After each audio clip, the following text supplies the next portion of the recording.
Hi guys, பிரானுக்கு ஸ்பெஷலான Puthur Jayaram hotel நம்ம Chidambaram to Sirkazhi பைபாஸ்ல இன்னைக்கு ஓபன் பண்ணியிருக்காங்க. ஸோ நம்மளும் இன்னைக்கு சாப்பிடலான்ட்டு போயிருந்தோம். ஸோ இன்னைக்கு கிராண்ட் ஓப்பன் ஃபர்ஸ்ட் டே, நல்ல ஹெவி க்ரௌடு. ஸோ கடையோட ஆம்பியன்ஸ் எப்படி இருக்குன்னு நம்ம ஷூட் பண்ணலான்ட்டு எடுத்தோம். ஸோ அங்கே எப்படி விறகடுப்பில் சாப்பாடு செய்கிறாங்களோ அதே சேம் ப்ரொசீஜர் இங்கேயும் விறகடுப்பில் தான் செஞ்சுருந்தாங்க சாப்பாடு.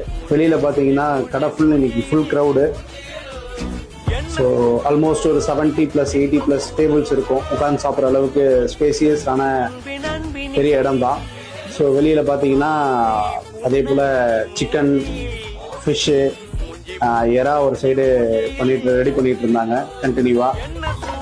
ஸோ ஒரு வழியாக நமக்கு இடம் கிடச்சிது. சாப்பிட்டுட்டு ஃபைனலாக கிளம்பிட்டோம். கடையோட லொக்கேஷன் எங்கன்னு பார்த்தீங்கன்னா சிதம்பரம் டு சீர்காழி பைபாஸ் கருப்பட்டி காஃபி கடைக்கு பக்கத்துலேயே தான் இருக்கும், லெஃப்ட் சைடில். Thank you.